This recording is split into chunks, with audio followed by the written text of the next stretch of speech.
Hmm. And we are live. JT here. Welcome to the huddle.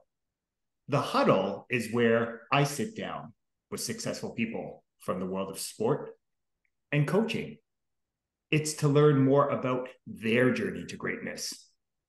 Why do I have these conversations? Because success always leaves clues. I want to take a moment to thank you, whether you are watching on YouTube or on Facebook, or whether you're listening to the audio on the podcast. Thank you so much for being here with me and my special guest today. And here's my friendly reminder to you. The mind is like a parachute. It works best when it's wide open. So my challenge to you is to go all in on this conversation, to remove any distractions and get laser focus on the here and the now. And I guarantee you, you will gain a valuable nugget of wisdom that will not only help you succeed in sport, but more importantly, in the game of life. I've been looking forward to my conversation with my special guest today. We first connected a couple of years ago on LinkedIn, and Hmm. I've been following his journey, and just watching him, I know there's a wealth of lived experience. There are so many valuable nuggets of wisdom that I've taken just from our few conversations that I Hmm. felt now is the time to bring him on to the podcast. My guest in the huddle today is a Laurier Golden Hawks alum and just amazing servant-based leader, but most importantly, amazing human being. I love that he's sharing his ring. My guest in the huddle today is Hugh Lawson. How are you today, brother? Hey, I'm good. Thanks, Coach. Good to be here. Good to be here. And I have to say, if the coaching and this podcast don't work out, narration, maybe like audiobooks, like you got that. Yeah, you got that. It's like a gravelly velvet fog. That's Yeah. like, yeah, I like it. It's like literally like the can't miss movie of the year. Like that, you could be that dude. Okay. Hey, you never know where these adventures in life take us. Maybe Hmm. narration will be an adventure I pursue down the road. That dude is never out of work. He's never out of work. And he's probably aging out. You may want to make some phone calls. If you need an agent, I know a guy. Okay. Okay. I'll keep that in mind. Before we get kicked off, brother, I want to take a moment to count my blessings. And Mm-hmm. for me, counting my blessings is a daily practice. Some days I do it better than others, but I do find the days where I'm most consistent counting my blessings. I Mm-hmm. do find those days are more filled with more love, joy, and peace. And I'm a big believer that the biggest blessing you can give anyone is your time and energy. So I just want to thank you again for blessing me with some of your time and energy here Thank today, you. My brother. pleasure. And likewise, it's great to have these kind of conversations. They're always very nourishing, affirming and energizing. So yeah, I'm good. Like I'm gonna hit the afternoon, blasting out the gates. Okay. Um, so one of the things that I like to remind others, and most importantly myself, is that life is a game and games are supposed to be fun. Hmm. So I had a coaching colleague and a great friend that would often remind me, we all have these things that make us unique and different, and it's our responsibility to share them with others. Hmm. So I'm curious, what's an interesting fact? Some may call it a quirk that maybe a lot of people don't know about you that you'd be open to sharing with our community today. A quirk that won't you know, greatly hamper my employment prospects. Um, Man, I got a few. I got a few. Yeah, I have a tendency to boil the ocean with these kind of things. But I guess one quirk is I everybody knows my athletics background as being football, but my number one true love over anything else in sport and pastime is auto racing. I'm a huge auto racing fan. I've been an F1 fan since I was 9 years old, and I actually race competitively radio control cars. Hmm. So I guess you could call that a quirk. Because when I tell people, they're like, "What?" You mean like those things you get at Radio Shack? And I'm now, I'm talking to like a Gen Xer because I don't even know if Radio Shack still exists. But yeah, yeah, I guess that'd be my quirk. I mean, there's tons of other quirks that probably not best served for this medium. Yeah. But, but, and yeah, RC racing and auto racing is like, whoo, man. Yeah. Okay. Okay. I like that. Mm-hmm. I didn't know that, but I always love learning about these, different Mm-hmm. interesting facts. Okay. I'm actually getting ready because I'm going to next weekend. I'll be racing in New Jersey, so I have a whole my equipment. I raced in the state block because there are no tracks for the size of the car. My car is it's like 1/5 the size of a full scale car, so it's about 3 feet long. Um, Full components like a real race car. A lot of the people that design the components and the technology come from the racing industry. So I've raced in California, I've raced at world championships, I've raced in Japan, Italy 3 times, Germany. Actually, as a result of racing in Italy, I picked up Italian. Like I took classes because the part of the country where I was, which was like the Northwest, nobody spoke English there, and people were just so generous. And also too, I saw Kobe Bryant speaking fluent Italian. I'm like, I want to do that. So I speak French okay, so that gave me a head start. So I took Italian classes for like 6 years, Mhm. and when I'm in Italy, like I'm fluent. Like it's incredible. You talk about that learning and the umbrella. There's infinite possibilities of what your brain's capable of doing when you Mhm. don't have a choice. So yeah. So that this quirk has taken me places. You know, I was going to say that, taking you to new different parts of the world, learn new yeah, languages. So it's amazing what when you, like you said, you have that open mind and just a willingness yeah. to pursue new adventures. Yes, Okay. sir. Yes, sir. Okay. So I'm curious, you were a high quality athlete, right? And achieved a lot of personal team success, right? At Hmm. Laurier, right? You were multiple time OUAA All Star, CIAU, sorry, That's what they All called it Star. back in the day. Yeah, they So had they two called it A's back in in the the day. OUA, and then it wasn't U Sport. It was CIAU, and then they went CIA. down to CIS, and then Yeah. now it's U Sport. Yeah. So, And most importantly, you won a Vanier Cup, yeah, right? Back in yeah. the day. So it's obviously very evident. You then transitioned into a stint with the Toronto Argos. So it's For like a obviously New York minute. okay. Yeah. So it's very evident through that sport has played an important role with you Hmm. in your life. You are still actively involved with the Laurier Golden Hawks program. I'm curious, what is a life lesson that you've taken from sport? And again, I know there's many that you Hmm. find yourself still applying to your life today. At the I think back then it was called teamwork. Now it's called collaboration.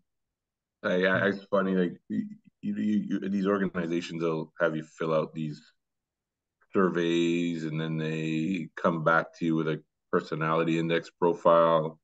And one of the big pluses in my readouts and reports is like collaborative skills.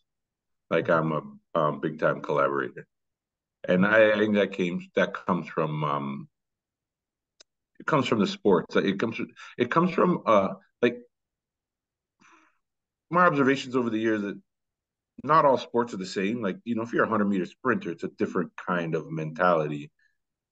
But when you're on like a defensive unit or an offensive unit and you have a part to play, you have an assignment, you have a gap, you have responsibility over, or you have a certain player you have to shadow, then you learn to trust the process.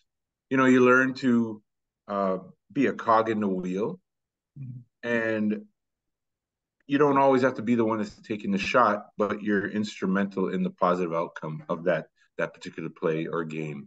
So I think that's the biggest takeaway that I've gotten. Also, too, if I was to get a bonus takeaway, I think self awareness. When you're in a peak performance situation or a competitive arena, what draws you to that high level of achievement and excellence is in many cases you being your own harshest critic. So I just know Mhm. for a fact that a lot of my colleagues, ex teammates, close friends that have athletic backgrounds, work colleagues that have athletic backgrounds, we don't need a lot of management. Like we don't need a lot of hand holding. Like if anything, we in many cases need to be kind of, you know, brought back off the balcony when things don't work out because we're like, oh my gosh, I can't believe I did that. So yeah, I think self-awareness, just self-standards, that's Mhm. another aspect of the sports experience. Mm. I appreciate you sharing, and I love like what you shared about this idea of like being a great teammate, right? Like, Mm-hmm. and it's interesting how then you kind of segued into this the importance of self awareness, right? Like Mm-hmm. understanding what your responsibility is, if we're giving a sports Yeah. analogy, on this given Yeah, what your play. swim lane is, right? Mm-hmm. Yeah. So, Yeah. so I'm curious with was there a particular teacher, coach, mentor that helped you to understand the importance of being a great teammate, of being collaborative, as you were saying, or just the importance of being self-aware within the game of life? Um, Actually, it's interesting because I mean, at the time, we a bunch of teammates, we all got together because one of our teammates and a close friend of mine, his employer has a corporate box at BMO Field, so we went and watch our game against the Ticats, and we were talking about our coaches and just how that was just a whole different era. So these coaches were alpha males, many cases somewhat flawed in their own unique circumstances. So we were marveling that these coaches actually had so much time and supervision over some impressionable young 19-year-old young men.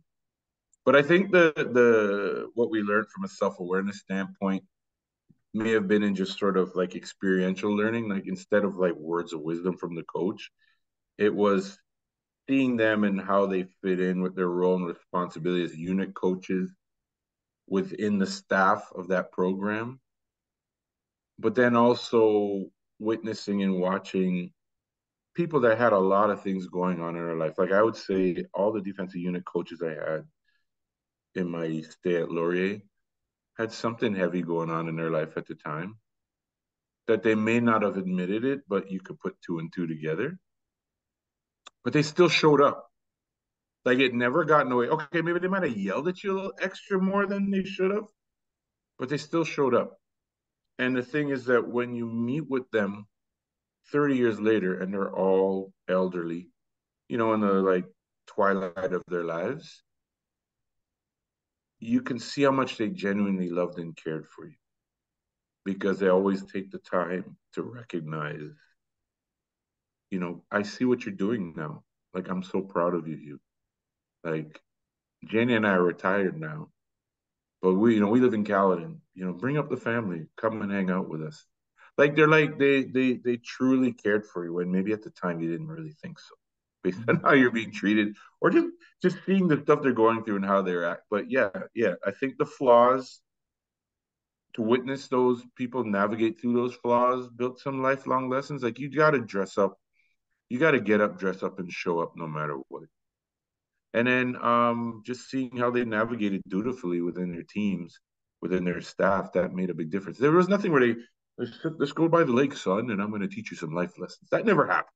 Mhm. That was like, give me 20, Lawson, do it again. But just experiential and witnessing their paths, and then Mhm. having them come back to you and say, "I've been watching you, whether you know it or not."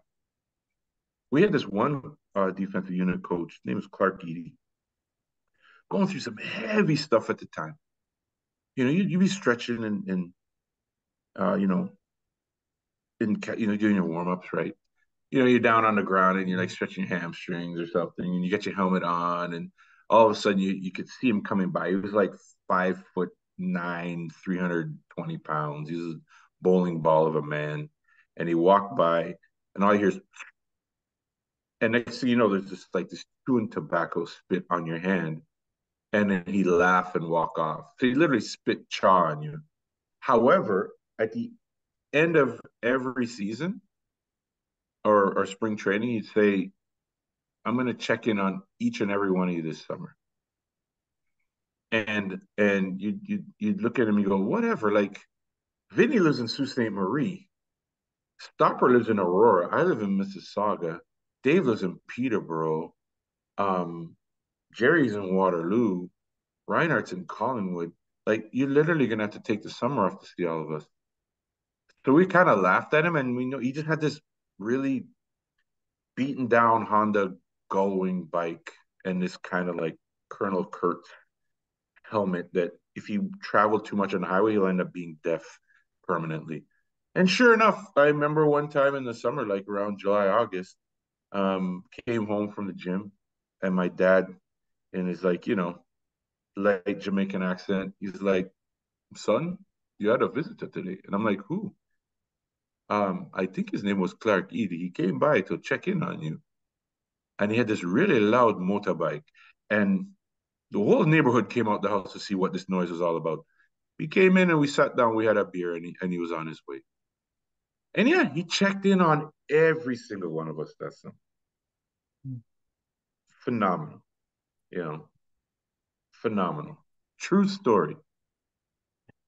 It's interesting as you share that, and what really is, as you're sharing that, what came up was this reminder that more is caught than taught, right? That What? many that What and are you? it's You're like Coach Prime now. Mo is caught the tot.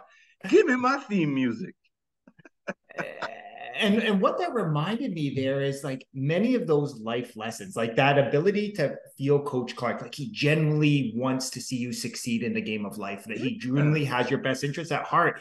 Yeah, he could have said those with his words, but really his action, like for example, him getting on his bike, coming to visit you showed more of that. Hey, no, he's if he says he's going to do something, he's going to do it. He's going Yeah. to take time out of his life to come see you and check in on you. And Yeah. it's really again a powerful reminder: more is caught than taught. Well, it's interesting. Like, there's always this quote attributed to like Peter Drucker, and I guess they've actually found out that he never said this, but it's still a great quote. And he says, "Culture eats strategy for breakfast." Um, when you say more is, I would add an extension to that mic drop moment. Like you just walking the talk, right? Like walking the talk. Like he basically, through spending so much time checking in on us, like doing literally a cross province tour. And if there was a kid on our unit that was out of province, he probably would have rode there too. But just the fact that he demonstrated how invested he was in our success, like he wasn't a very technically sound coach. Like we didn't learn any. Like as a defensive lineman, I had to teach myself pass rush moves by watching like U.S. college players and people like Bruce Smith, or like you kind of watch them on the games. But our defensive front seven was like the heartbeat of our team when we had that championship run. Like that was our brand, because our offense was just sort of, they're younger, they're just starting to put the pieces together. Also very injured too at the time, but it was our defense that took us all the way with a simple defensive system. But if you want to go back to Coach Prime, it was a unit full of dogs. Like we we could run for days because it started with that foundation of a coach like really being invested in you. And when he made that commitment, he walked the talk and he demonstrated it. It was easy for him to come back to you and say, go the extra mile, push your pain thresholds. Like our practices were medieval, like they were bananas. Like just talk to any one of my teammates in their 50s right now, and the arthritic pain we're suffering, it all was created in those practices. Like we used to do these, we're on all fours like troglodytes, like flying around practice like hyenas. And all this was done with the intent to just be able to outlast everybody and outpain everybody. And that was culture because we weren't doing anything whiz bang on the field. Like there was no sexy systems or stunts or anything. We just smash everybody in the face and outrun them and outlast them. And that was just the culture of this gentleman who wasn't the defensive coordinator. He wasn't the head coach. He was the unit coach. Because when the D line flew, then the linebackers flew. And if the linebackers flew, then the safeties flew. And the cornerbacks all bought in. But it all started with the foundation of this one man who decided to just take his bike and travel around Ontario and talk to everybody's parents and check in on them. Mm-hmm. And then we all came back to camp and we're like, hey man, like, did Coach Edie come by your house? Yep. He hung out with my dad. Mine too. Yeah, actually, I just saw him as he was flying out. Like everybody had the same story. Mm-hmm. Yeah. I'm curious, after transitioning out of athletics, you've Mm-hmm. transitioned into the world of leadership in business and healthcare Mm-hmm. and providing mentorship at your alma mater. I'm curious, how has that lesson, that ability to, hey, you better be willing to, walk the walk, right? Yeah. If you're going to say it, you better follow through. How has that lesson from Coach Clark served you as you have become a shining light as a mentor and guide and coach for others? I think it's just really simple, right? It's just giving people your time. That's it. That's it. And then sharing what I know. It marvels me sometimes when I'll just give a piece of advice and people are looking at me like I'm Yoda, and I'm like, I just lived it. I didn't create this in a school anywhere. I just lived it. But to me, what I do get when people are grateful, they're not necessarily grateful for the nuggets. The thing they're most grateful for is you gave them your time. I on LinkedIn, I'll get some really impressive young people reach out to me and say, I want to talk to you. So as a result, I had to set up a Calendly account, and I say, hey, just click on the link, man, book me. And when I get on the call with them, they're so grateful because what I've learned is that I may have been the only one that responded back. So I guess Coach Edie laid the foundation for just just the innate desire to give people my time, much to my own um, disadvantage, because I literally have one daytimer, I have one scheduler, and I have a scheduler for the scheduler. But it's just when you connect with these people, I love connecting with people, and I just find that a lot of times they don't want money. Um, they're not really looking for me to hire them. They just want my time, and I give it to them gladly. You know, and then I make sure that they have access to it. Mm-hmm. And as I look, don't ask. You got the link. Just go on the link and book me. You know, let's talk. So, yeah. Well, it's interesting as someone, again, in Mm-hmm. preparation for this conversation, that's how we got here, right? Was, Mm-hmm. hey, we've been connected for a couple of years on LinkedIn, and Yeah. I sent Boom. you a message. You're like, yep, just send the link. Let's have a Click on the conversation. link. Book And me, man. Let's talk. Let's talk. Yeah. Like it just. Yeah. But the interesting thing going back to that time is that what a lot of mentees don't realize is that the mentor learns just as much from you because that Cali link wasn't through happenstance. That was just meeting other people younger that are tech savvy and watching them in action and going, okay, this young startup kid that reached out to me sent me his Cali link. Let me check this thing out. Okay, I'll set up an account too because I am tired of sending emails going, what day are you available? Or how about Monday, Wednesday, Friday? Oh, I'm not available. And then it becomes this like email tennis. So yeah. it's like, bam, calendar link done. And then I just manage my calendar through my phone accordingly. So there's no double bookings, or I make sure that the availabilities are accurate. They're like real time. Yeah. Yeah. Yeah. Okay. Yeah. Okay. Well, I'm curious your perspective on this. I had a Yeah. great coach and mentor who helped me to understand that the greatest need of every human being is to feel Mhm. seen, to feel heard, to feel Yep. appreciated. So I've just found that when you are willing to bless someone with your time and energy and to share your lived Hmm. experience, hopefully provide that nugget of wisdom, so just maybe something they just needed to hear that day, do you Hmm. find like that really just fulfills that need to feel seen, to feel heard, to feel appreciated? It's a human condition. Like even if whether you're an extrovert or you're an introvert or whatever your personality makeup is, I think we all want to be seen and heard, and that's a prevailing narrative right now where there's just this narrative right now around inclusion and inclusivity, and whether it's by gender, by race, neurodiversity, you know, able diversity, orientation. The one prevailing narrative is is people aren't being heard and are not being recognized for who they are. So it seems like that's the foundation of like we're life forces. Like yeah, I don't know if you've heard of the heliotropic effect. So what No. the heliotropic effect is that all life forms are fueled by light. Like if you put a plant by a door, by a window, or by sunlight, and the leaves are wilted, the leaves and the stems will like be reinvigorated by light. And it's the same with us as human beings, right? Like we're invigorated by positivity. Invigorated by other people's. Like we feed off of others.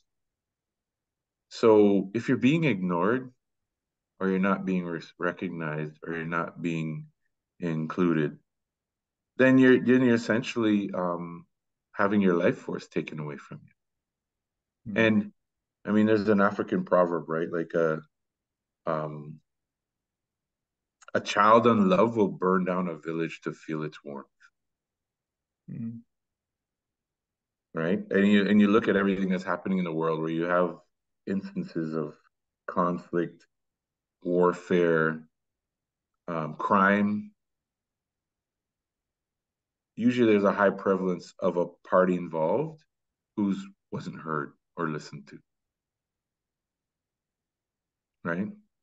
Like the Mm-hmm. term marginalized. If you really think about the term marginalized, it's basically the definition of not being heard, Mm-hmm. ignored, or even in the healthcare space, when you look at the high prevalence of you know like child mortality or baby mortality, and usually mothers who are from like underserved or racialized communities have a higher prevalence of like infant mortality at birth. The phrase for that to describe that is being ignored to death. Like Mm-hmm. that's a big problem in the healthcare space. So it goes back to everything you're saying. It's like universe. Mm-hmm. We need light, just as the plants need light. And it's interesting. I love how you give Mm, that idea of the light, right? Like you mm, can choose to be a shining light in the lives of others. You can choose to enrich others. You can choose to leave others with the impression of increase. yeah, And I think back to my time in education, and yeah, like you, I feel a deep passion to give back to young people because there's yeah, something, as you know, there's life giving. Like there's yeah. something about them. There's an energy Because of you know what it did for you, right? Like it's yeah. it. I think it's not something we just create from scratch. Mm-hmm. It's just someone did it for you. I mean, as challenging as the teaching profession has been, and how complex the education system is right now, particularly public education, um, it's a very honorable profession. I name me anybody who, if you ask them, like, name four people that have been instrumental in your life. Um, they'll name a teacher. They'll always, at a minimum, they'll name one teacher. Salesperson? Sold you your car? I don't know. Real estate agent? I mean, I'm in sales, so I'm not like picking on the industry. I'm just saying, like, they'll always go to a teacher. There was always this one teacher, Mm-hmm. you know. And then in many cases, like when I look at all the people, I don't know, it was like when you played ball, but I'd say the lion's share of the guys I played with are educators now. Mhm. And that Yeah. says a lot Yeah. because Well, that's the one profession where you truly impart and pass on something to somebody who is not at the same stage as you in your life. Yeah. it's interesting. Like as you share that, I appreciate you sharing that idea of education. And if I think back to the four greatest mentors and coaches I've had in my life, three came were Educators. educators. Yep. And it's interesting at different life stage. I remember that coach when I was, a Yeah. young person. Then it was in high school. Then it was in university. And it's like, huh, And then interesting. unconsciously and just innately, what are you doing today? Like every time you post a picture, that's why I call you coach because that's what every time I see you around young student athletes. Mm-hmm. So here you are, you're just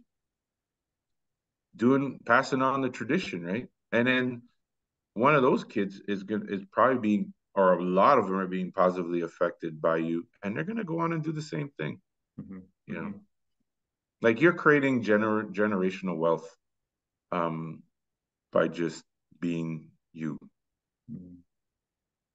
Thank you, brother. I appreciate that. And Mm. it's interesting. Plus, you have the dopest headphones in the game. Every time I watch this, I'm like, man, where do you get those headphones, man? He looks like an extraterrestrial. This is the best headphones ever.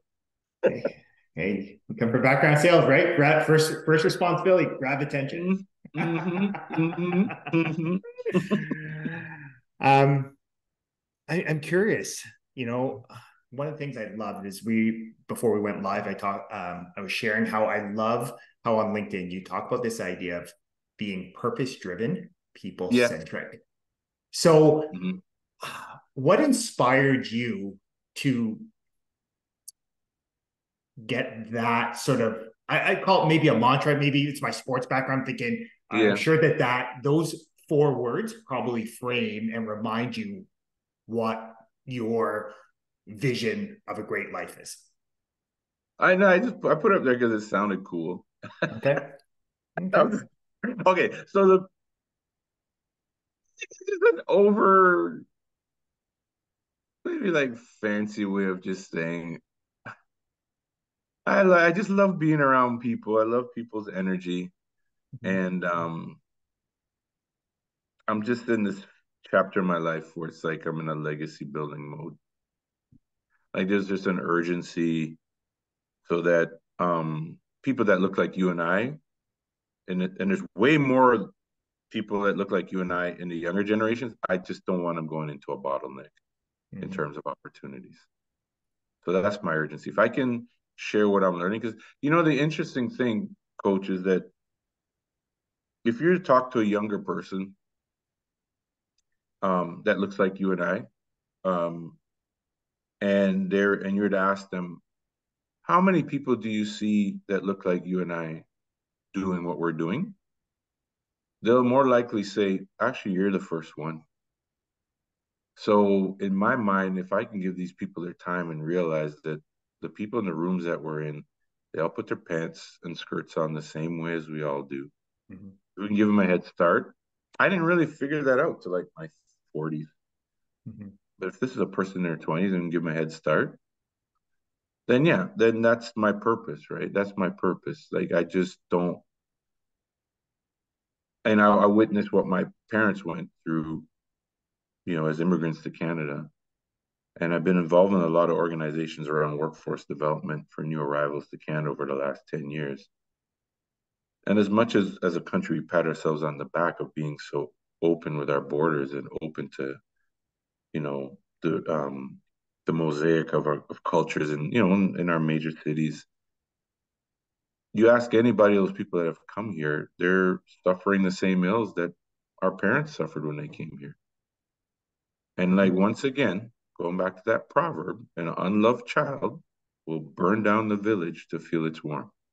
Mm-hmm. So we don't want a whole generation of people looking like us being marginalized, disenfranchised, because it leads to other societal ills that Mhm. takes decades, maybe a century to reverse. Mhm. So that purpose-driven side is what's driven by that, and a lot of it was fueled by just how my parents were with like community activism, um, just my life experience during university, losing a cousin to police brutality, Mhm. getting shot in the back of the head, um, navigating through just encounters with Peel Regional Police in high school, and then watching the LA riots in my dorm room in the second university, Trump's election in 2016, George Floyd, so that's what drives the purpose. Mhm. And then also just the incredible generation of millennials and Gen Zs that are just they're just so open and they stand for something. And Mhm. if I can give them some guidance or give them some nuggets free of charge, then you literally could have a whole generation thrive, and create a renaissance in a country where our cities are some of the most ethnically diverse places on the planet. Mhm. So that's the purpose side. People-centric, I just love connecting with people. I'm an extrovert. I love it's that heliotropic effect. I feed off of other people's energy. I don't have enough time in a day to meet enough people. Like I'll literally like see someone on like I'll just and the other thing too is with the ball, that really the ball comes into play, that football. I used to talk like we used to play a lot of street basketball in Mississauga, like and so you learn to like you know to shoot the gift, like you just talk so much smack. And then as a defensive lineman, a defensive end, you talk smack. So I just talk smack. Even like my coworkers now, go, here he comes, like I got this one young guy on my team. He's a sharp, sharp young guy, health sciences, master's out of Western. And I'll bust on him because he's got dress pants and white socks and dress shoes. I'm like, hey, what's up with them socks, man? Or I got this one young staff member, and she's a Queens grad. So I always like pick on her, like, man, you in Queens, man, you just, you know, when them upper crust kids, trust fund babies, you're not keeping it real. And I have to watch myself sometimes. So I'm thinking someone's gonna file a claim with HR because it's like, why does he keep harassing me? But but yeah, yeah. So I just love connecting and bantering with people and learning their Mhm. stories. Because like I said, they may go, oh my gosh, this guy's mentoring me. But no, no, you're mentoring me. I'm feeding off of your energy. I'm watching, I'm learning you, even your style cues. Because there's just a certain time you have to have, my wife calls it having a better relationship with the truth. Like you got to have a better relationship with the truth. The older you get, the more clueless you get. That continuum is undefeated. Mhm. So you need help. So I watch like a hawk people that I mentor, younger people, pick up off their cues and just try and apply it, just so I can stay relevant.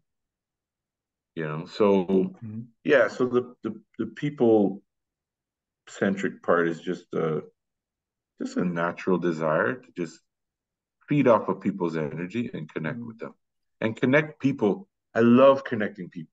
I love connecting people. Like say, Coach, you need to meet this dude. Like they have this gentleman. I was reading an article, this guy called Worldwide West. I think he's now a VP at the Knicks. But he was that dude. Like if you're like Procter and Gamble and you wanted to like do a marketing campaign with LeBron James, and they're like, "What do you call Rich Paul?" Nah, nah, nah. That's called Worldwide West. And if you wanted to do something with Dame Lillard, you call Worldwide West. And I'm like, yeah, I'd love to be the thing with Worldwide West is he monetize that, like connect and then invoice you. I don't need your money. I just love connecting people. So I'm kind of like a wannabe Worldwide West for Canada. So and the other thing too, a lot of people don't realize is your contact book, or as old folks we call it Rolodex. We don't look at it enough. Because if I said to you, Coach, I need 3 tanks, I need a helicopter, a bazooka, and like five nickel plated Glocks. Do you know anybody who can sell me that? You'd be like, what are you talking about? But if you look hard enough, there's someone in your Rolodex that, or they may know somebody. If you look hard enough, that's the power of our networks. You know, yeah. Is, is that not interesting though? Like you were talking about, this idea of being people centric. If Mm, you help people feel seen, to feel heard, to feel appreciated, yeah. they will be willing to run through a proverbial wall for you. And Yeah. then when the time comes where maybe you need some help and Yeah. support, you can reach out to them, and they're willing to, because you've given so much to them that they're just Yeah. absolutely, I'm I open. just try to make sure it's I actually I think where I'm somewhat blessed and fortunate is that I just enjoy connecting with people so much Mhm.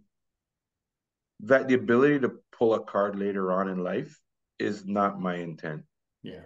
But I do leverage my network, but not but I don't nourish my network for that reason. I just Yeah. nourish my network because I just love meeting people. Like every time like I'll see on LinkedIn or I'll click on the snippet you have and I'm watching your videos and it's like you got these funky headphones on. And then when you're really vibing with your guest, you don't know this, but you go stealth. Like you actually drop in the frame. So in the frame is just like this head and this headphones, and you're like, yeah, yeah, yeah. Mm. And I'm like, how that guy? Like, what incredible energy blasting through my monitor right now. That's it for me. Like I just love connecting, especially if you have a unique character to you, or there's a uniqueness to your brand. It's like I want to, I want to talk to this dude and just see what the story is behind these headphones. And this dude, like with this perma grin, it's like like you have like those like you have like a dashboard like measurement tools like your measurement tool. Like I think if I'm a guest on your podcast and I want to know how I'm doing, the barometer for that is how closer to the bottom of your frame you get. Because when you're really vibing, you start you're doing it. You're like, yeah, and then your body, and then you start going, yeah, yeah. And you get lower. And I'm like, this must be a good one. These guys vibe. And it's like, I want to meet the dude. I want to see what the story is behind what I'm seeing on screen. That's what makes me tick. That's what makes me tick. And then you do that too. You go, and it's like, yeah. So you have all these different like cues, where it's like, okay, I think I'm doing okay on this on this Yeah. recording.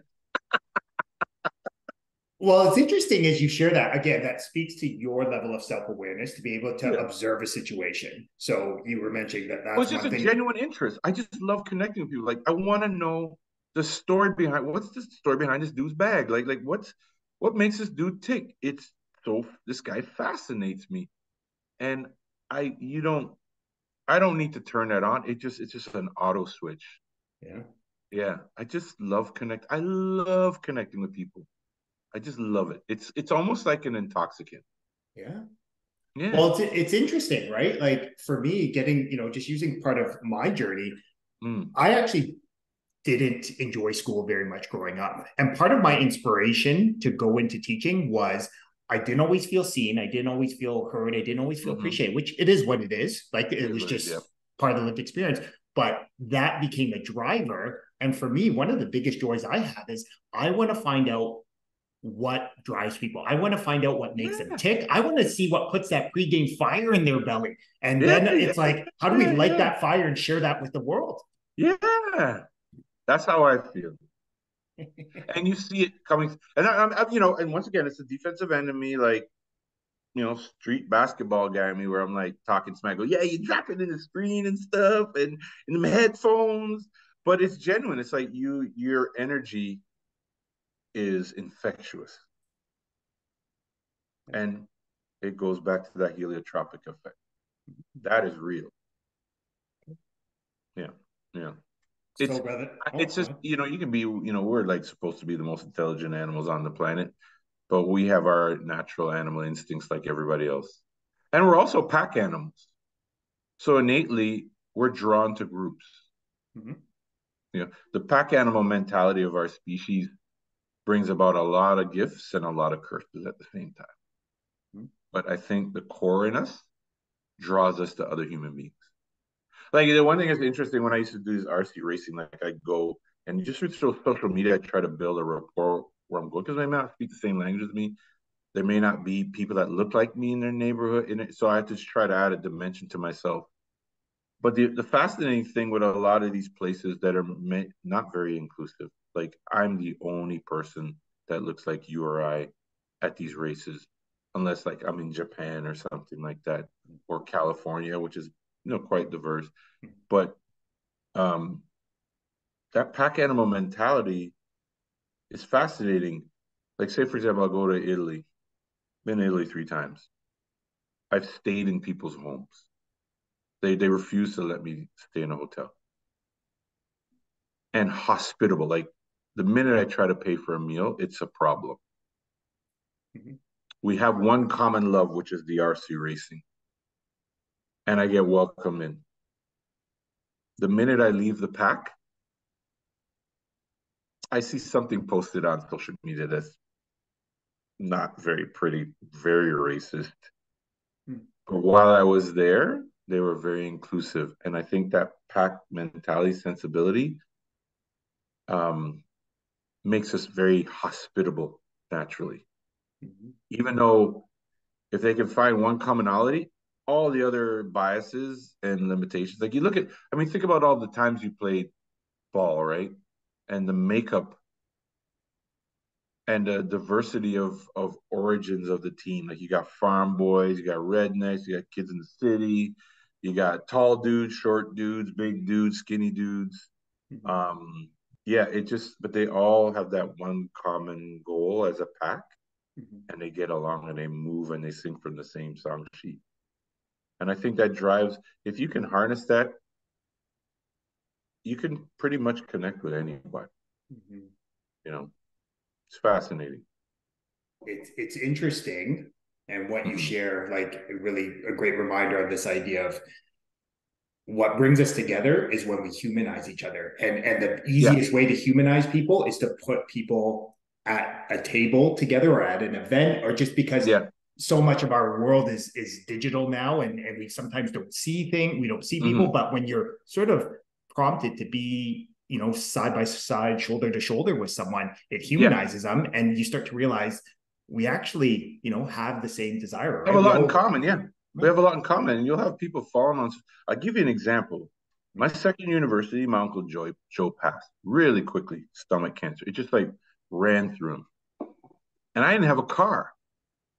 And at the time, one of the offensive linemen on my team, um, who I thought at the time was a redneck, because I had heard some things, like maybe he had said some things about black people. Um, so he just came to me and he said, "I heard your uncle died. Um, take my car so you can go to the funeral." I'd known the dude like 2 months, and we didn't really talk. We're just in camp together. Right? We just collided with each other in pass rush skills and one on ones and scrimmage, right? But then yeah, he loaned me the car, and I drove back to Mississauga from Waterloo to go to my Uncle Joe's funeral. I remember it was like this like 1981 Chevy Impala, I think, but with manual windows and no AC. But yeah, he just because we're teammates, and now he's one of my closest friends. And guess what? Guess what he does for a living?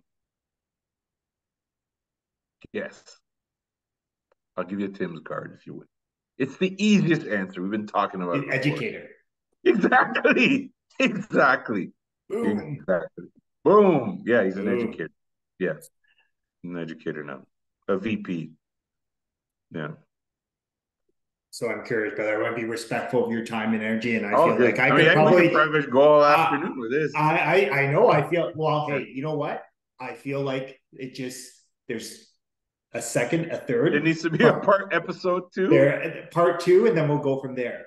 But Mhm. here's a question I would love to know and just leave you with Yeah.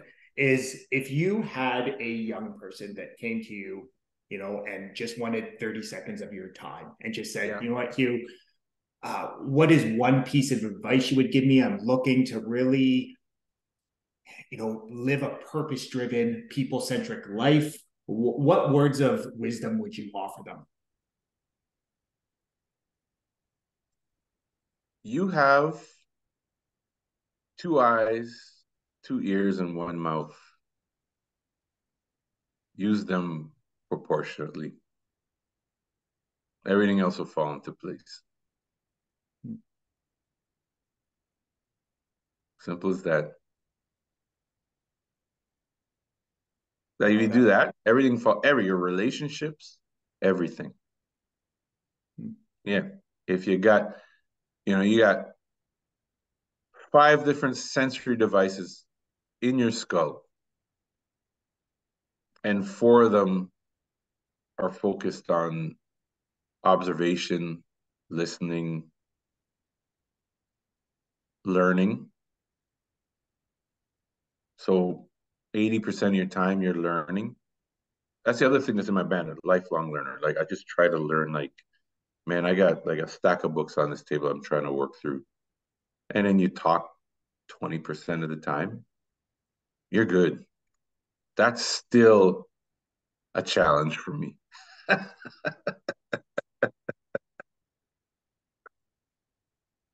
I love that. I love the Yeah. simplicity of it, and it's a Yeah. great reminder. That's the Great thing you learn reminder. in life. As you get older, like the beauty's in the simplicity.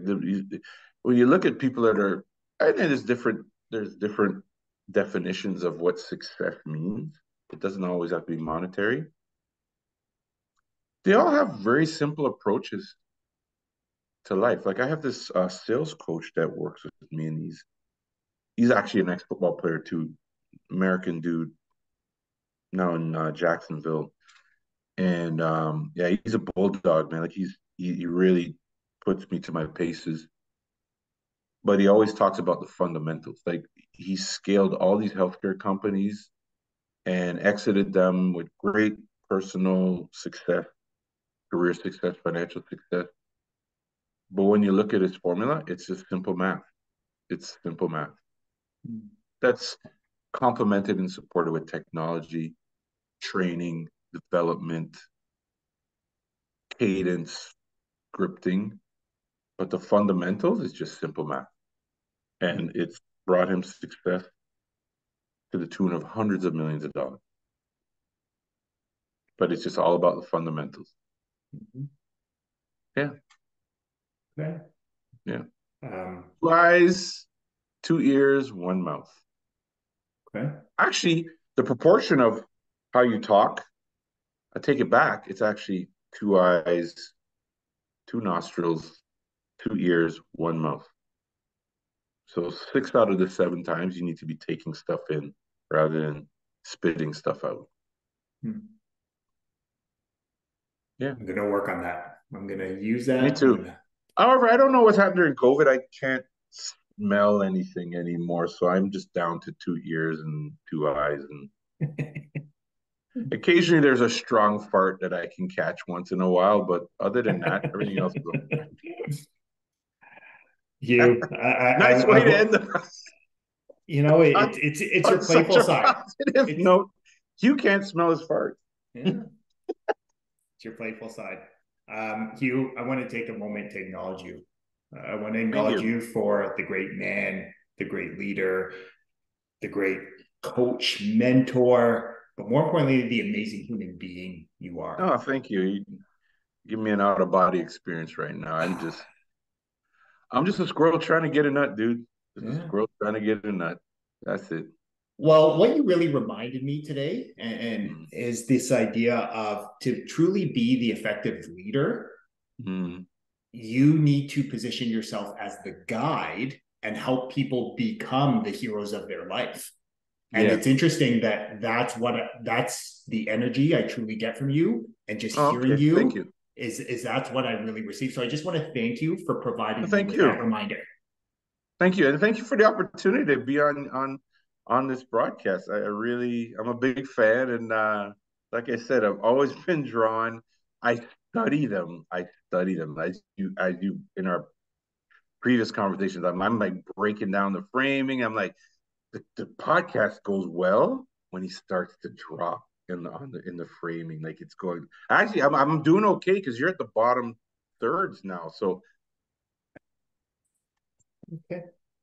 pat myself on the back. I I don't love know if you it. have a producer that's just adjusting the tripod. Go, this is going well. Let's tilt him up a little bit. No, it's just the shining light you are, brother.